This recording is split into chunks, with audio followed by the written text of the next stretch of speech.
head. Even when times are good, you can't. Stress. Yeah, No, you can't get too carried away with it, can you? Totally.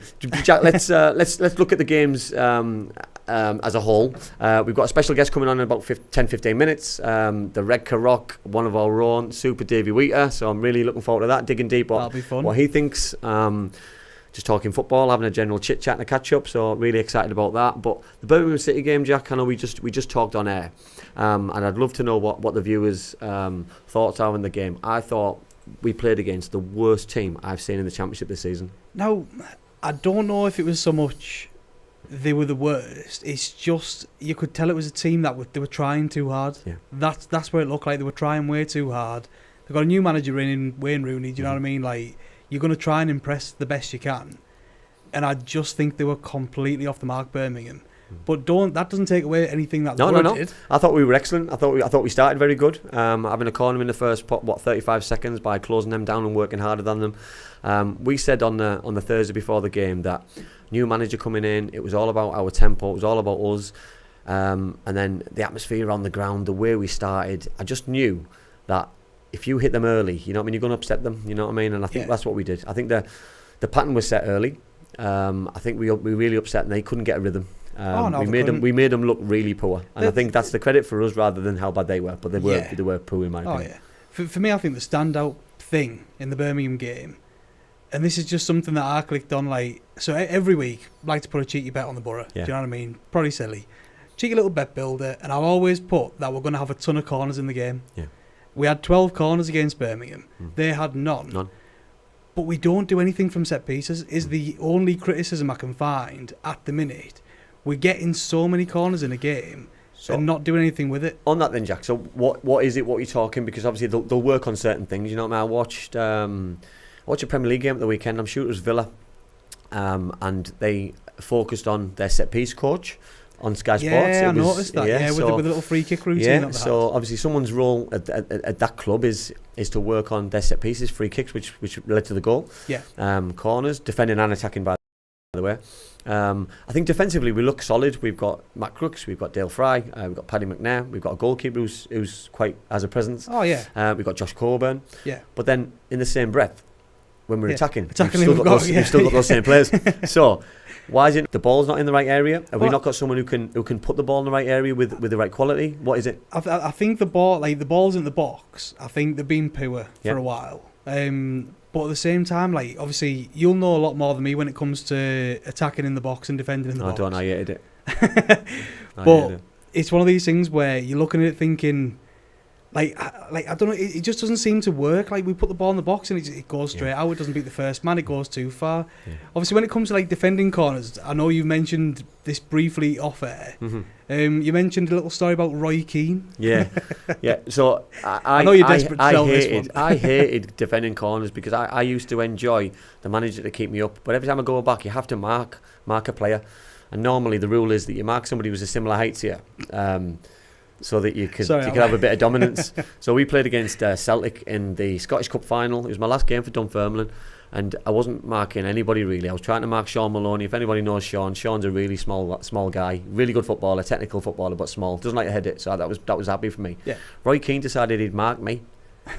He was attacking corners, so he decided to stand on me, and his comment to me was, "You can't head it, and I can, so I'm gonna dominate you in the air," which he did, and he didn't score directly off it, but he set the goal up, and he you know what I mean. I had respect for Roy until that moment. But no, listen, he was playing on our weakness, and our weakness that day was probably me in the box, because I looked I'm quite tall, you know what I mean. But I'm like a turtle when it comes to heading the ball. Like my head goes lower, my neck goes even lower. But you jump and get shorter. Yeah, and that's just the joys of not wanting to head the ball, or being a player who just hated that side of the game. But no, Roy was a target, someone who demanded excellence. He would win battles, and that kind of aggression. No, it didn't suit me. Because I wonder then if that's like Boro's issue of we're not spotting the weaknesses when it comes to corners. Like, we sort of seem to match up, like you're saying, like you sort of pick someone about similar height and weight.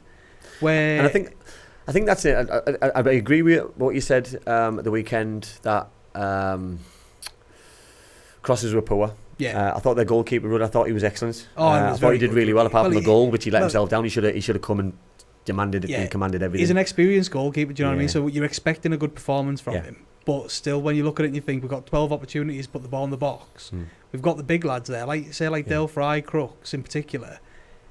You're looking at it thinking, like, just nod one in. Yeah, I'd like to think that we can dominate a few things. You get a reputation for set pieces. You know what I mean? Certain managers get reputation for it. Certain players get reputations for it. I do believe once Riley's back, I think Riley will give us a little bit more quality, as in set pieces. I'm not sure we have a real regular taker who are confident in putting the ball in the right area for players to attack.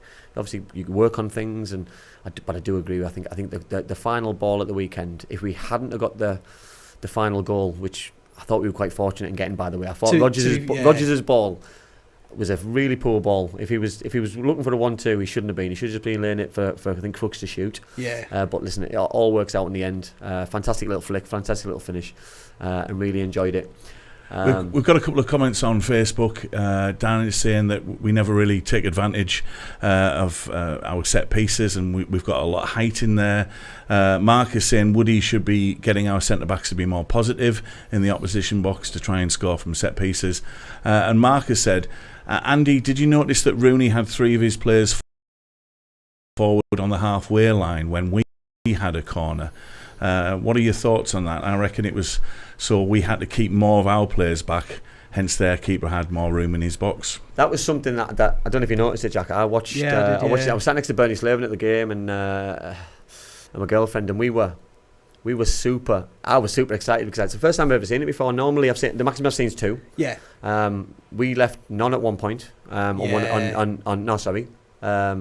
At one point this season, and they've left 3 up. We had to keep 4 back plus a goalkeeper. So then it has a big impact on attacking the ball. So when we're talking about why we didn't score, maybe that's good play from Birmingham to stop our players attacking the ball because we've got less players. Because are you going to leave Isaiah Jones to go back? Probably, because he's quick. He's probably not going to score a header. Probably stay back. McNair would probably stay back. Smith's probably stay back. Engel will probably stay back. But let's be honest, all 4 of those guys are good enough in the air to try and score goals. To challenge for it. But again, does that come down to a weakness on our behalf? I know I'm talking about the negatives here when we just won 2 on the bounce as part of this amazing run that we're on. But you look at it and think, like, is this somewhere where we're letting ourselves down, where we're not spotting those opportunities to maybe... Because even when we try and play the corner short, it doesn't work out. Yeah, no, listen, I think it's a huge part of football. I think it's probably bigger than people realise and understand. I think it's such a big part, and defending set pieces, if you switch off you can give a goal away. If you get 12, I'd like to think that you can get shots on target, you can get a goal, you can make things happen, and for whatever reason it's not happening for whatever reason.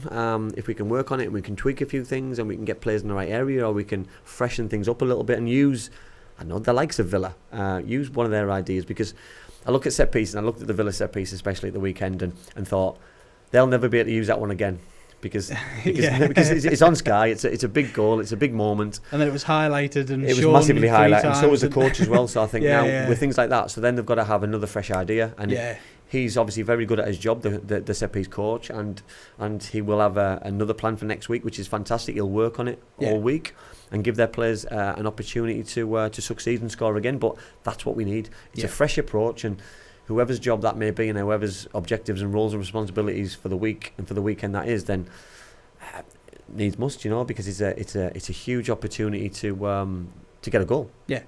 And I think if we'd have got that earlier goal, I think we would have put them to the sword. I think it'd have been... it'd have been a lot more than one, let's be honest. And to be honest, you know what I mean, I could never see them scoring. They didn't have a corner. They didn't really have a shot. They didn't really bother us. I thought the shape was probably the best, but you know what I mean, if I'm giving any positives for any Birmingham fans out there, thought the goalkeeper was excellent, but I think if they had a lesser goalkeeper or a less experienced goalkeeper, I think we would have put him to the sword and would have beaten him heavily. Which is really important. Yeah, we've got another comment here from Dan. He's saying we don't have a player that has that real quality from free kicks and corners, do we? No, and I'll probably I watched the highlights of the Cardiff City game against Huddersfield Town on Tuesday. Obviously, watched the Middlesbrough game. If anyone has seen Perry Ng's goal, he's a full-back by trade. He came from Crewe. He's technically very good. 35 yards out and just bent it in the top corner, you know.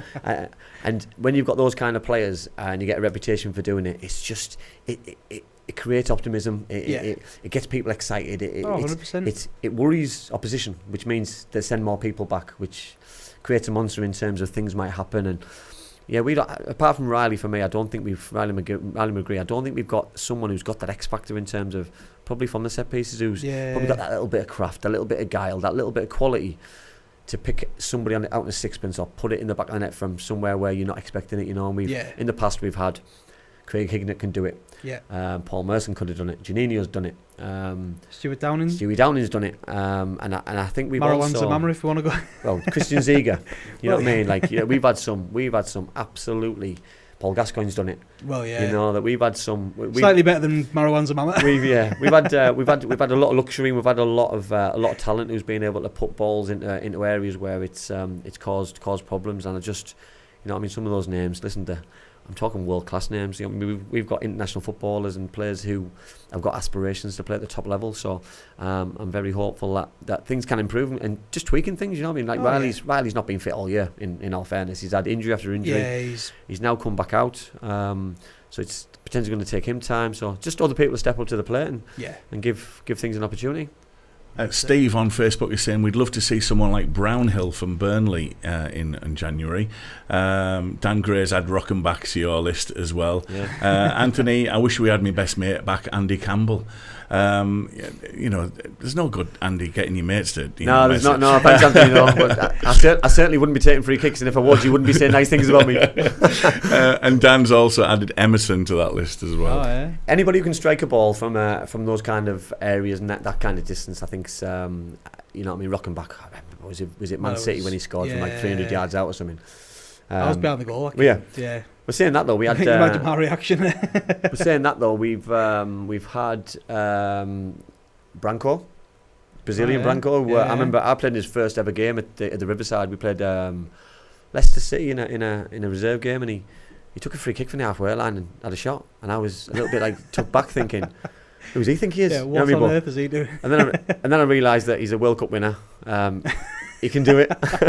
And when you're that good and you can strike a ball and you hit it on the valve like the Brazilians do and you've got that X factor, you can pretty much do it. Now on the flip side, I know we're going totally off on a tangent here, but I can remember Andre Biquet trying to do something similar, having a shot from the halfway line. Didn't end well. I think that's why he ended up going to. He gets away with it a lot less. Going to Reading. I think that's why he ended up going to Reading. We're on. Right, we've got our special guest coming on. The one, the only, the Red Carrock, Middlesbrough legend, Davey Wheater. Welcome, Dave.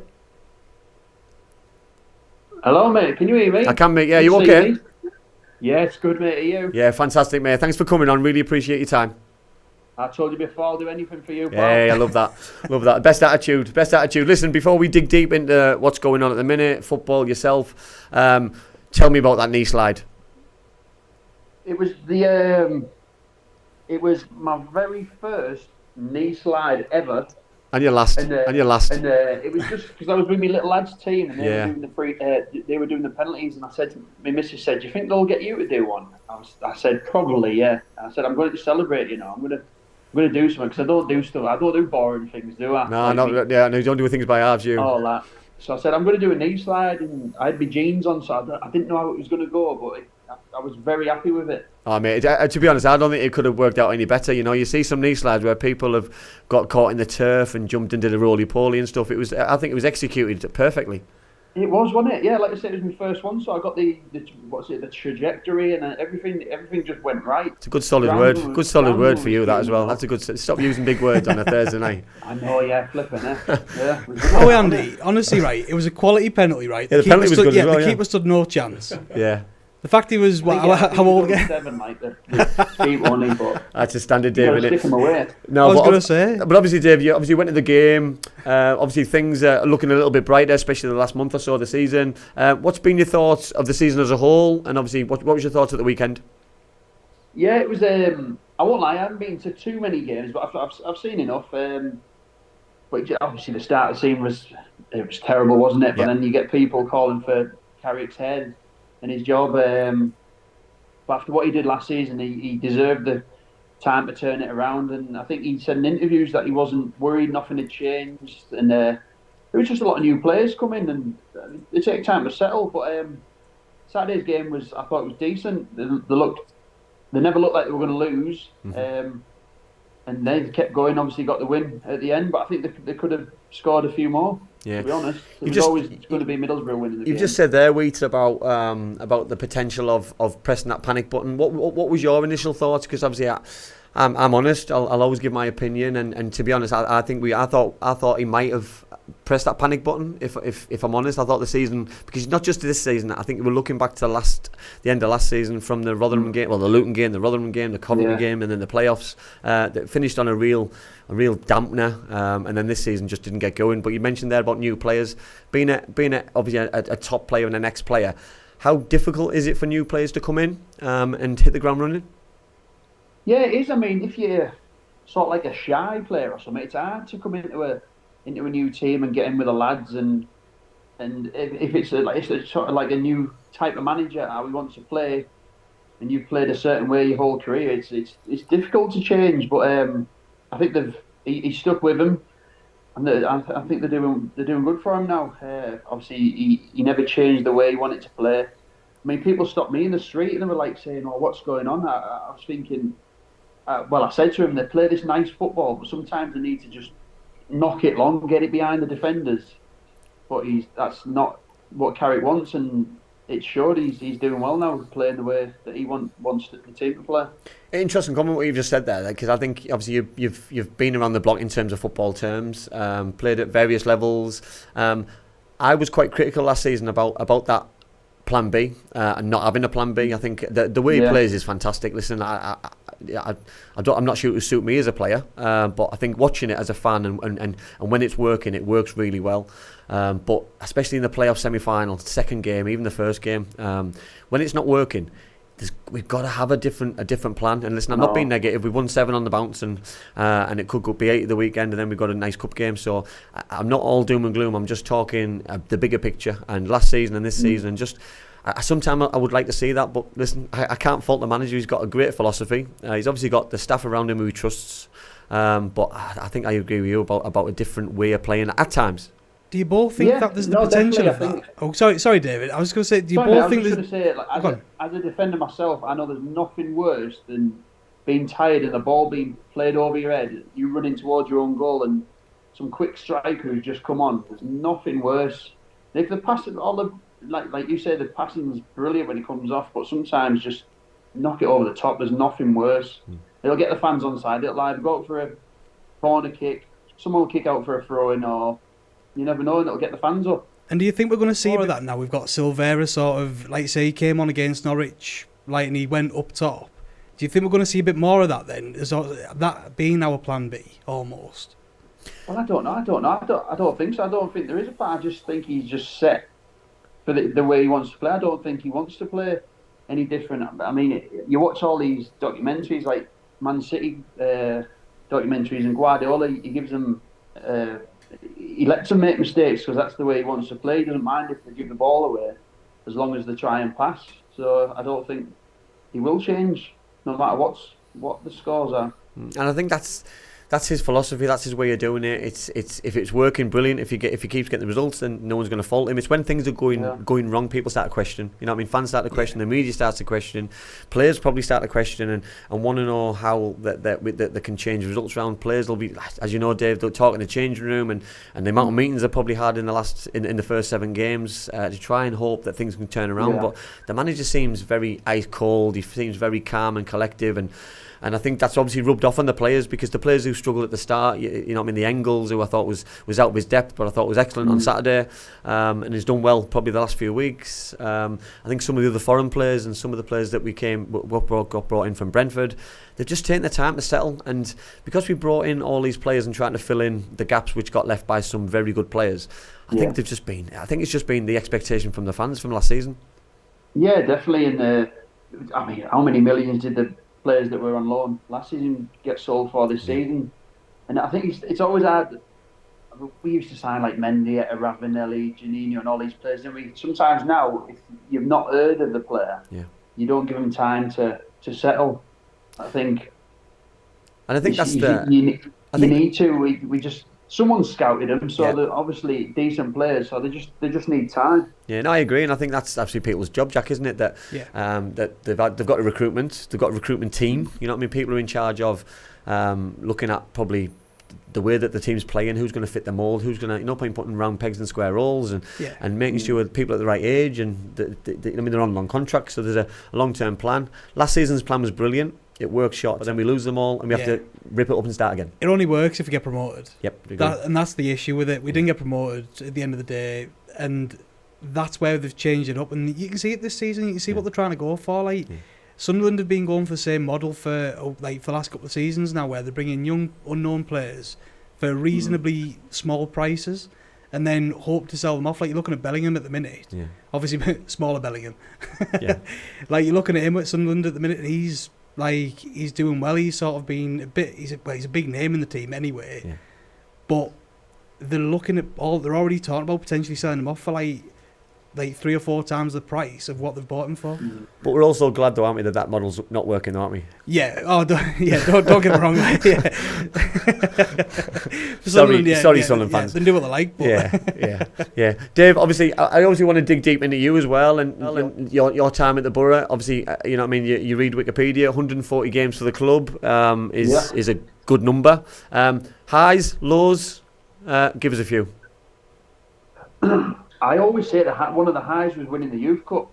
Obviously, not in the first team, but you'll have played youth football with your mates, and it's just brilliant. The first time you start playing at football stadiums, your mates from school come watch you. I mean, we won the Youth Cup, and it was on Sky Sports. And going into school the next day, you think, can I swear on here or not? No. No. Really big, you know. Yeah. But Dave, on that one, tell people what an experience that was, though, for a young player, and what opportunities it opened for you potentially. Because I was lucky enough to play in the Youth Cup a couple of times. I mean, we underachieved in my opinion, because we had a very good group, but we lost to Ipswich when they had Kieran Dye and Richard Wright. We lost against Nottingham Forest. They had some good players at the time, but we never. I think we underachieved in terms of my era at the time. But whereas when your team won with obviously David Knight and those guys, you know what I mean. You had a very good group as well. Yeah, I think nearly every player in our squad went on to play first team football at some level. But it was just brilliant. I mean, we won it one year. The year before, I was still in school, and we played at Old Trafford. We lost. We drew. We lost the first leg 2-0. Man United at Riverside. And then we drew at Old Trafford, and I mean Beckham was in the crowd. Ferguson was probably there, and me and Batesy were playing at the back, and we were still in school, and it was just unbelievable. It was like a great feeling, and like I say, it's with your mates that you've been with for years. Yeah. What an experience, though, you know, because like it's not all about playing in the Premier League. It's not all about scoring the goal and keeping clean sheets and playing with X, Y, and Z player. You know that the highlight of my probably football career, my best time at Middlesbrough was my YTS days, clearing in boots at Ayresome Park and doing jobs, and they're probably the side that nobody sees, and the side that which for me is the dirty side, but it was so enjoyable in that. And if I didn't have that, I don't think I would have had any kind of career, because it gave me the ground in it. It gave me the opportunity to earn £37.50, and I really earned that £37.50, by the way. You know what I mean? I think I earned that 10 times over, but it was such a good time to be a footballer. Yeah, well, I used to get £15 petrol money to get me from Redcar to Downton 5 times a week. Imagine that now, 15 quid petrol money. Need the Flintstones car. You should be walking back, wouldn't there? Wouldn't last you half a day now, £15 of petrol, would it? But no, it's class. I mean, before you could drive, I used to get picked up at the Riverside about 7:30, and we used to just like a tour of Cleveland, picking the lads up. We'd Sunderland, Stockton, everywhere. I was the first one and the last one. On the Keith Noble bus. The Nobler bus, yeah. Nobler bus, yeah. Do you know what? There's times, mate, just, you know what I mean, they just roll into one, and they're so enjoyable, because those kind of names, you know what I mean, you talk about Keith Noble, you talk about Ron Bourne, you know what I mean, the time when I was youth team with Dave Geddes, you know what I mean, Kenny Wharton before him, you know what I mean, these are the people who made me who I am in terms of a young man, a young player, and every time I see them, even managers, you know what I mean, you still call people gaffer, you still have respect for them because you realise the opportunity that they give you. And if it wasn't for them taking a chance on you, because that's what they did, they took a chance on us as young people, because they could have gone for somebody else who were better, who was probably a different kind of personality, but it was just so enjoyable. Yeah, no, definitely. Like Dave Parnaby, I always say the only two people I've ever scared of in football was Dave Parnaby and Mark Proctor. Two scary people. They are, aren't they? But the nicest people ever, in the world as well, Now, it's just when you were younger, you had that much respect for them, and you just wanted to do good for them, didn't you? Yeah, no, totally agree. How about the negatives then, or some things that obviously didn't go to plan? Because I think it's important sometimes that people tell the big story, that football's not all rosy, football's not always good. There's the downside, we'll go with it, on and off the pitch. But what, in terms of in the area, did you struggle with? Because from my point of view, I struggled with probably the pressure. I think being a local boy from Martin and you're playing for your hometown club, you can never get away from football. You can never get away from a Middlesbrough fan. Everywhere where you go, you go to the shops, you go to the pub, you go to the restaurants. You target, and that's not a bad thing or a good thing. It's just you just can't get away from it. Yeah, no, but you said exactly what I was going to say. Being a local lad, I think you get the more stick on the pitch. Than like a £3 or £4 million signing. You go. I used to remember. I'd go out in Redcar, and people would be asking about football like 1 a.m. or whatever, and you just think, come on, mate, leave us alone for 5 minutes. But I mean, then you love it, really, don't you? Talking about football and that. Yeah. But sometimes it gets a bit annoying. I mean, I went for a fry up today in Billingham on my own, and I could just hear people saying, "Is that David Wheater?" I'm thinking, I can hear you. So just come say hello or something. Yeah, and sometimes that's all it is, isn't it? That instead of people looking over and getting the phones out, and you know what I mean. And that's one thing. That's one thing that I was really pleased about. You know what I mean. The camera phones weren't available in. I hate it when they make you say your name. Though they were like, "Are you a footballer?" And I was like, "Yeah." And then they go, "What's your name?" And then the caffee's listening to you and like, "David Wheater." I just hate that. I just cringe. Now, I can only apologise, by the way, because I have a selfie with David Wheater. Where at? I think it was... This might not end well. And I also saw him a couple of weeks back, it's probably a couple of months now, but I was desperate to get a selfie with him at Bongo Bingo at the uni. How good's Bongo's Bingo? Oh, it was quality, wasn't it? It's like the best night you'll ever have. You're doing the Christmas one? Should have come over. I think I had me top off most of the night, didn't I? Well, I can remember standing up on the bench and I said to my mate, I was like, I'm sure that's David Wheater over there with his top off. Yeah. Boro fans, you've heard it here first, Boro fans. Bongo Bingo. You just stand on them for some reason. They're tiny and it's dangerous, but you just go for it, don't you? I was going to say, a bit of alcohol mixed in there, and it's like, safe. Yeah, it's when Triple H's song came on. That's when I got up. Well, Dave, obviously won't keep you too long, mate. I'd like to finish off with, obviously you just announced not so long ago that you've retired from football. I know obviously you started your own coaching company, doing coaching with Wisey.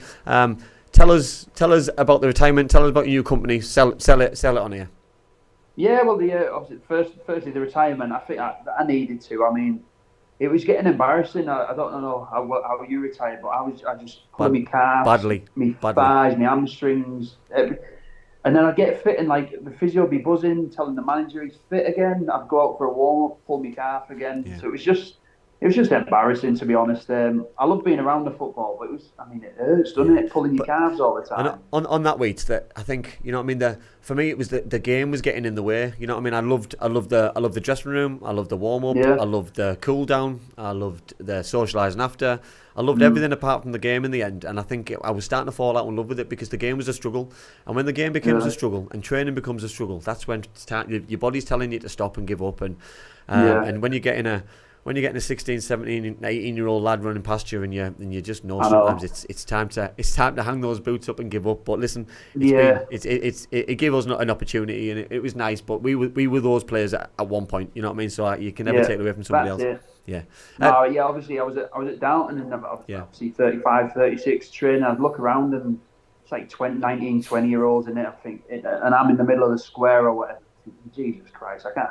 What am I doing here? It was like cold night in Darlington on the AstroTurf as well. So that wasn't the best. I'm thinking, I can't do this for much longer. No, body doesn't carry on, does it? The last game for Darlington, obviously I was out of contract, so the manager, I think he wanted to play me. I said no. I said just play the lads that are playing. He said okay, we'll bring you on. Went out for the warm up, pulled my calf. So I just come in. I said, Gaffer, I think my body's trying to tell me something here. And he just laughed, but he was the same. He told me loads of times he had to retire through injuries. Al was falling to bits by the time his career ended. Yeah. Tell us about what you're up to now. Yeah, well, W2 Football Academy it's called. Obviously, Wheater and Stuart Wise. So we're like D squared, but a less fashionable versions. We're W2, but we do it at Redcar Wednesday nights. It's nearly full, to be honest. That's just taken off massively. Cause I'm from Redcar, so we go around the schools telling people about it. And we do Saturday mornings in Stokesley, which is it's decent. We've got a few there. But we haven't done the school runs yet around there, so we've got that to do. So it's busy. Yeah, I do a few one-on-ones as well. I've got an under-11s Boro Academy defender, Noah he's called. So I've got him doing defensive drills and that. So it's good. I never wanted to be a coach or do public speaking, and now I'm going into assemblies talking about me coaching. So it's weird, but it's nice. Fair play, yeah. And any Boro fan who's listening, if you don't follow Wheat on social media, please follow him, because Wheat, tell everybody what you wore for coaching last night. Oh yeah, me little alien outfits where it looks like you're getting picked up. Yeah, mate. It cheered me up. I'd had a long day. I'd had a long day, and then once I seen you wearing that for your coaching and seeing the kids' faces, you know what I mean. It makes it all worthwhile, you know. So that's it. Yeah. Brilliant. Mate, I really appreciate your time, mate. Really, thanks. Just before you go, David, we've got a couple of questions from Facebook. Stuart wants to know, and I think we're all wanting to know this, David. Did your missus make you wash your own jeans after Saturday? You know what? They haven't even been washed yet. Dave, have a word. Because we were getting a new cleaner in the house, so you know when you quickly tidy the house. How the other half live there? I was going to get a new cleaner. So I put them. I went to put them on today, and I realised that I've got the big grass stains on my knees. I'll send you a picture of them. Yeah, send on Twitter or whatever. And I'll show you what they still look like. They've not been washed. Or don't wash them and just don't wash them and just leave them like that, so they're match worn, aren't they? Get them framed, absolutely. Style in it, but then I had new white trainers on as well. All the laces are all muddy now, so didn't think it through. Legend. But mate, thanks for coming on. Really appreciate it. Nah, no problem, mate. Anytime. Thanks, mate. Top man. Lovely. Cheers, bro. Thanks, mate. Have a good night. What a guest, Jack. I know, what a guy. Yeah, what a guy, what a legend. And I think, listen, we talk about footballers on a whole, the reputation that footballers sometimes bring, of how negative they do. There's nothing negative what comes across, nothing negative what he does, and this is someone who I've known most of my life, you know, and I class him as a friend now. You know what I mean? I wasn't going to embarrass him there, but he did an interview years ago about who his favourite ever player was when he was coming through at the Borough. Why you picked me, I don't know. And I was going to put him on the spot there, but I thought better of it. But what was your thoughts as him as a player? You know, I mean, being a fan, because he said there about the pressure he felt as a player, being a young player. I was only, like I said, I think we're looking at this. I know. I was only 8 when he made his debut for the Borough. Jeez, you make me feel old now. So I watched him, like I was a young lad growing up watching him. And it's a strange one, right? So growing up, my 2 favourite players were David Wheater and Massimo Macaroni. Of all the players that you could really like, it was those 2 players. Like, and I can remember, I think it was just because he looked like him. Like, obviously for me, I was a small kid. I'm not exactly a tall adult now, but he was a mountain of a man. I can remember I used to sit in the north stand just behind the goal, quite low down, and I see him like defending corners, and it was as if, and I'll talk about corners again. Yeah. But it was as if like his head was like touching the crossbar. He was just a massive human being. But on that point, and maybe we probably should have asked him the question about set pieces, because potentially he was one of those guys that you would put your money on that he would score. Oh, Put yeah. a ball in the danger, he would attack it. He had that reputation where he would run through a brick wall, Well, and that's regardless if he yeah. was playing for Bolton, playing for Darlington, or playing for Middlesbrough. Yeah. And I think defensively, you knew what you were getting from him. You know what I mean? He says there about his struggles, about he didn't like to get turned because of his in his words, lack of pace. He wasn't slow, by the way, in any means when he played. But I know what he means in terms of, you know what I mean, getting turned by a Michael Owen. You know what I mean? Or back in the day when I was quick, and Andy Campbell. You know, those kind of players who I'll tell you what, had those kind of he's assets. put himself up there with Michael Owen. In pace. Only in pace. Only in pace. Not in goals or quality. Or lifestyle. We've got a couple more Facebook comments. Steve wanted to know what you thought about this. If we had the same squad at the end of the season with no new signings in January, where would you see Boro finishing at the end of the season? Bit of hypotheticals there. Yeah, listen. I think if we continue to do what we're doing now, I do think we probably need some reinforcements to make sure that things are getting pushed in the direction they are. I think the squad's doing well now. But listen, and I'm not putting a negative slant on it. We are going to lose a game before the end of the season. We are going to lose a game before Christmas. So it's how we react from it. That if we lose a game, Leeds got beat last night by Stoke City. It's how you react from a defeat. You know what I mean? If that's the cup game we get knocked out in, or we get beat on Saturday against Stoke, it's how you react the next game. And if you react positively and you get a positive result, then it doesn't matter if you lose games because you're churning results. You know what I mean? That these 7 games have got us in a real good position. However, if you lose 1, 2, 3 on the bounce, you drop down 4, 5, 6, 7 places, and the gap becomes bigger, or you get brought into something which you should never get brought into. And you look at the start of the season, embroiled a bit of a mess, and this has embroiled a little bit of positivity and something which is like, listen, you're joint in place in 6th place in the playoffs. Yeah. But 3 defeats, you're 9 points out of it potentially. You know, so this is how good or how bad it potentially could be. I would look at reinforcements. I would look at probably 2 or 3 players to keep it going strong, to keep players on the toes, to make sure that we're doing the right thing. But if we didn't, then it wouldn't bother me as well. But I want us to push to the next level, not just be happy with what we're doing now. Yeah, I think if we didn't sign anybody else, I reckon we will still be pushing for the playoffs come the end of the season. I do, but like you say, I think we need, when it becomes predictable, like you and like David Wheat were talking about there, you were saying about like the plan Bs, and I think if you can bring players in January, like that's what happened last season when we brought in Archer and Ramsey.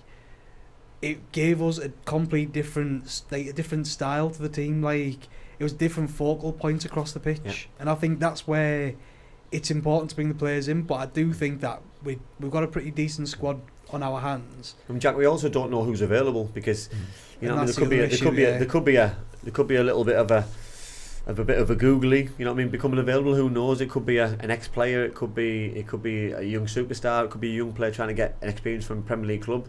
That, for me, if there's a player out there which is going to make us better, it's a no-brainer. We have to do it. Oh, if it's someone, if it's a sideward step or a backward step, stay well away. If it's someone who's trying to make and get a move in the end of the season because they've got a few months left in the contract, no, not for me. I want someone who's got an appetite, who's hungry, who wants to play for this football club, who wants to get Middlesbrough in the Premier League, but wants to stay in the Premier League with Middlesbrough Football Club. Yeah. I'm not interested anymore, you talked about it earlier, I'm not interested anymore for people to come to this club and look good about themselves and not look at the longer term and the longer future, because we make 3 or 4 loan moves, we make them look good, they get decent moves. We have to rip it up and start again next season. We can't keep ripping it up and starting again every year and having the same start or the same mess at times. You know what I mean? For me, the model's good right now. Yeah. But the model's only good if it continues, and the model's only good if the model is a success at the end. Well, the model's only good if it works. Yeah. and I'm talking model. I watched Brentford manager on a Monday Night Football a few weeks back, and he talked about the model when he took over. The position he's in now to the position when he took over. Yeah. Wow. Oh, yeah. You know what I mean? He was patient. He had a philosophy. He brought in the right players. He made sure that he tweaked in the right areas. He had a long-term vision, a long-term plan for that football club, and look at the position they're in. You know, and they're not, in my opinion, they're not half the size of football club that Middlesbrough Football Club are. That's a claim, isn't it? So you know, and they're the Premier League club. The size of the ground, the size of the fan base. You know what I mean? That if this thing can take off and we have the right manager in place, which we've got, and the right staff in place, which currently we've got, We just need to get back where we need to be, and that's the Premier League. And we can talk about the Norwich game on top of what we just done there. That we got a good result. You talked about earlier, 2-1. Yeah. For me, Matt, the biggest thing in the Norwich game is we let that silly goal in right at the end. You know what I mean? I thought it was a cross. Yeah. I thought it was a poor shot. I thought the keeper probably potentially could have done a little bit better. Don't get me wrong. When I was watching it, I was like, "Whoa, look at that!" But like you say, it was a good finish if he made it. I wanted him to shoot. You know what I mean? Yeah. But then I think, you know what I mean, at the time, see the game out. You know what I mean? Put it in the corner, put it over the stand, put it in row Z. Well, I can remember after we scored the first goal, I remember I was talking to my girlfriend as we were watching it, and I was like, I remember years ago when we were was it 4-1 up with 10 minutes to go? Yep. And they came back and equalised and got 4-4. Yeah. And I was like, and even after we scored the second, I was like, like the commentators going, "Oh yeah, surely that's the game dusted." I'm thinking, but that's the thing, isn't it? You know what I mean? Like, you've got 9 minutes of injury time now. Yeah. When you've got the way that the football's evolving and changed, especially with time elapsed and stuff, it's really difficult in managing games out. Yeah. But all about results. Got a positive result. We just got to try and move forward. You see, I think the thing I liked about the Norwich game is the fact that there were no standout players in that team. I don't know if you have a similar sort of opinion, or whether you've got you can pick out 3 or 4 decent players, but for me there was no one player that stood out to me as extra special. Yeah. But I thought that Saturday though. I think the moral of the story, there wasn't one player who I'd go, he was the best player on the pitch. It's just a brilliant team performance, isn't it? At the minute, we're looking solid as a team. Yeah. We don't look like we're giving chances away. We don't look like we're going to give goals away. Yeah. We look like we are going to score. Yeah. I'd like us to score more, obviously. You know what I mean? Be a little bit more expansive at times, and maybe take a few more risks. But I'm nitpicking. And I'm only nitpicking because we're allowed to nitpick because we're being a little bit more successful. Yeah. If I was talking 5 weeks ago about being more expansive, we've got to be 4-5, you know, because we let the first goal in.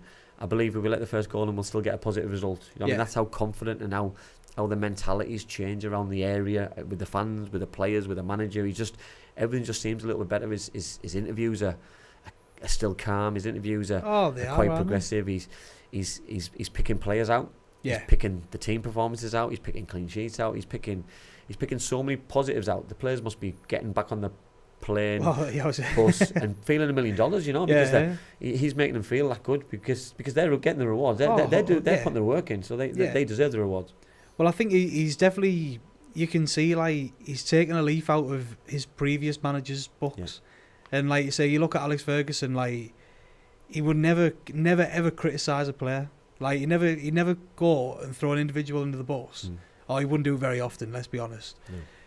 And you see that with Carrick. I think every time he comes out, behind closed doors, I can imagine he has those honest words for the players, but in front of the cameras, it's nothing but positives, and that's what I like about him. And that's what I think's endeared him to the Boro fans. Yeah, since he's come to the club. Totally. And I think I'd like to touch on something. Obviously, I know on Saturday during the game, obviously we all found out that Sir Bobby Charlton died as well, and I think it's important that history we focus on how good football is because of those kind of individuals. You know that he had a massive impact on what United have done since he's retired. He's had a big impact on football, from English football, from winning the World Cup to playing for United, to everything he's done. You know what I mean? And just the way he handled himself throughout of all his life, especially towards the end, I think it was really good. And the poignant moment for me was seeing Wayne Rooney, Michael Carrick. You know what I mean? The respect they had for each other anyway, but the respect that they showed at that moment for him as a person, for United, and for each other, I think was really special. Yeah. I was talking about, again, I've been talking about this with my mates and whatnot, and I was saying, for a player who played probably 30 or 40 years before I even started watching football, even I know him as the quality player that he was, and that you don't have that with many players. Do you know what I mean? You don't this is a player that I've never seen him play properly in a game. But you can just you hear stories from people, you see snippets, you see highlights, you see goals that he scored, and you think, flipping heck, and all you need to do is look at the records that he broke and all that sort of stuff and go, you know what, you don't get that from being bang average, do you? Like, no, totally. And you know, and I think like Harry Kane gets the recognition now for being for the breaking records. Wayne Rooney's done it. You know what I mean? He's had it before. You know, so these kind of records, the record holders, the holders for a reason because they're excellent footballers. You know, like. And you know, I mean, the recognition that they get probably wasn't as much as they get nowadays. You know what I mean? Because like football's evolved. It's very high profile. Obviously, players are vastly paid, a lot more than people were in back in the day. And I think it was such a sad moment. And the way that Man United have handled it, absolutely fantastic. Oh, like I say, and it's nice to see all the clubs up and down the country as well. Yeah. Showing the respects with either a minute's silence or applause before the game, like, because well deserved, you know what I mean? No, totally. Just like to talk about, obviously, got a big game at the weekend. We certainly do. Obviously, they've won the last two games. Yeah. They beat Sunderland 2-1, beat Leeds last night 1-0. Yeah. Obviously, coming into the game very confident. They haven't had a great season. They're still down the foot end of the table. Excited for the game, looking forward to the game. Expectations are? Well, a win. Yeah. I think I'm getting that used to it now. I'm just sort of like, you know what, we're going to win it again. Yeah. We're going to win it. Like I say, I'll be putting a cheeky bet on at the weekend, and it's going to be on Boro to win, I'm telling you now. Isn't that the best expectation to have, though? Oh, 100%. Like, but at the same time, I also think, like, if you win this many games on the bounce, you can look at it and go, you know what, if we lose against Stoke at the weekend, I wouldn't be too disheartened, because I think, you know what, we can pick it back up and crack on again. Yeah. But like I say, the longer we can keep this form going, and like I say, I think Carrick's now found that style. Now I think he's found his formation, he's found his starting 11. I know a couple of injuries here and there, he's had to change things up a little bit. But like I say, it's one of these things where you wouldn't say this at the start of the season, but right now, I'm so confident about the weekend. I can't wait. On that, Jack, you say about he's found his formation, he's found his starting 11, he's found the players that he likes. How harsh is it for the players who aren't starting right now, who probably were unfortunate not to be in the side when this run started?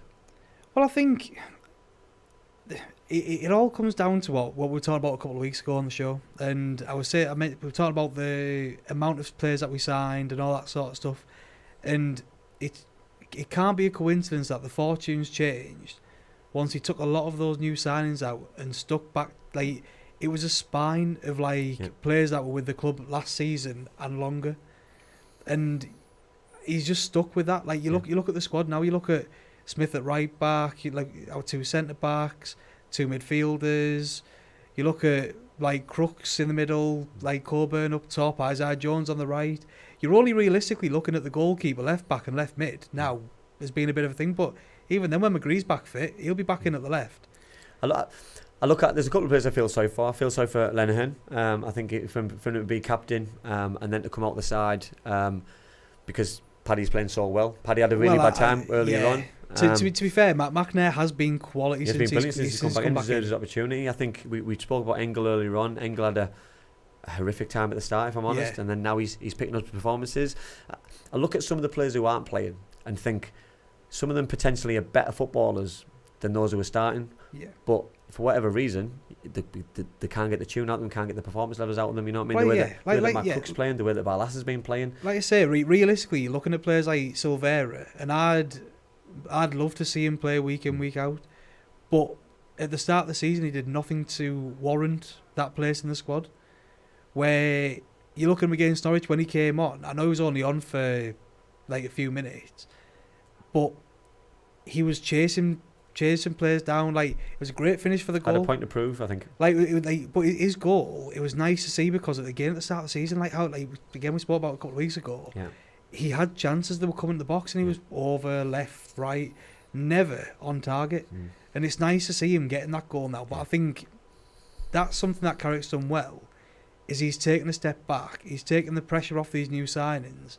And I can see as the season progresses, we'll see a lot more of these players. I think our squad, our starting 11 will change up a little bit. I reckon we'll see more of Vandenberg in different positions. I reckon we'll be looking at Latte Lath up front. I think Coburn and him will switch over. I think he's done well. I think he's having more of an impact when he's coming on. I think he's getting more opportunities. I think he's finding his feet a little bit in the area with the team. Yeah. it was unfortunate against Norwich actually, because I was confident he would have started, but I think apparently was he ill?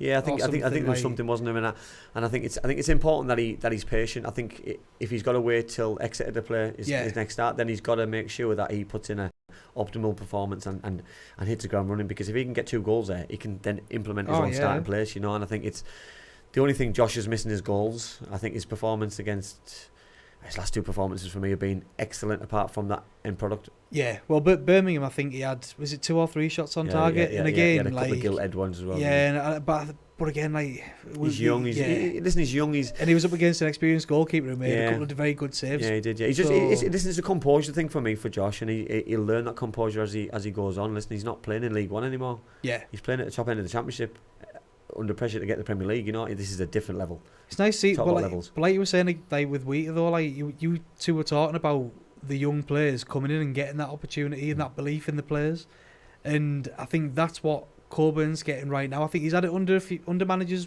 briefly, so I've given him the odd chance here and there, but Carrick shotting him in week in, week out, that looks like this is his chance. And if he can impress, which I think he is doing. I know he's not scoring goals, but he's doing that. He must listen. Josh Coburn currently must feel fireproof, because he must feel like he's on fire. The manager believes in him. The players believe in him.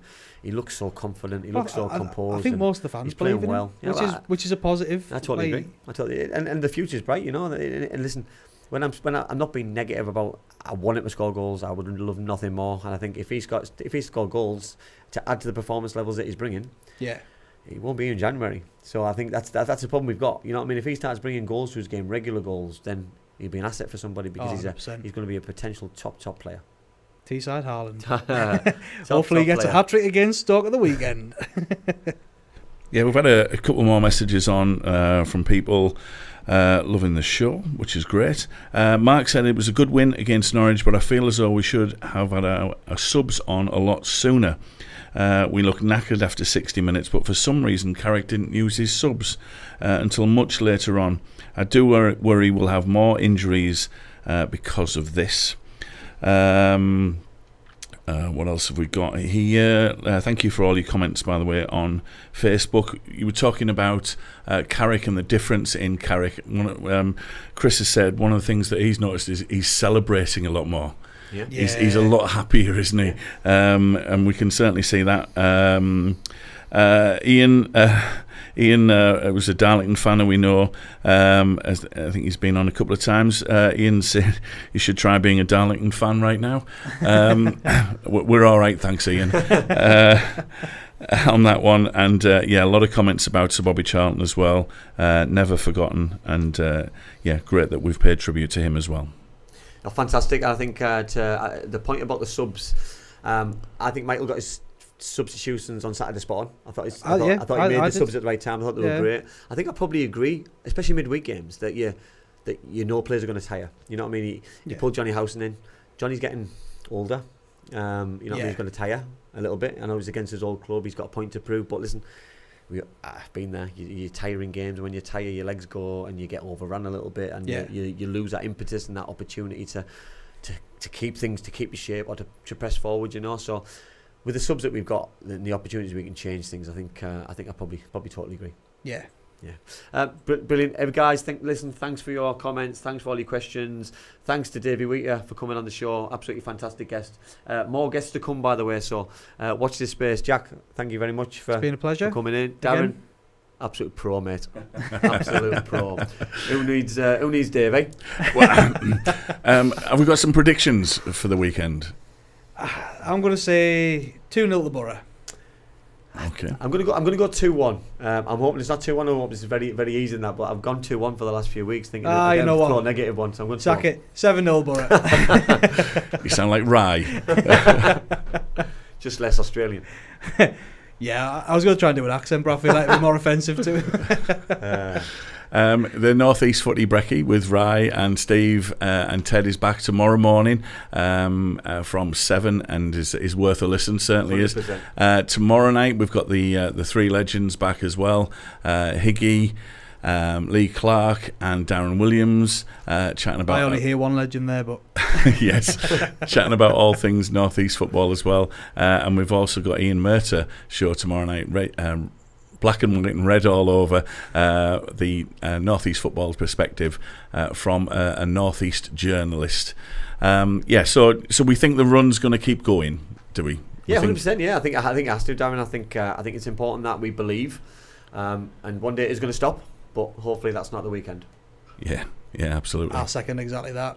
Like I say, you just want it to keep going for as long as possible, and if we can do that, then the future's going to be bright. But we just if we don't lose a game now at the end of the season, I wouldn't mind. Always a realist. Thanks very much, guys. Cheers, guys. Have a lovely evening. Have a good night.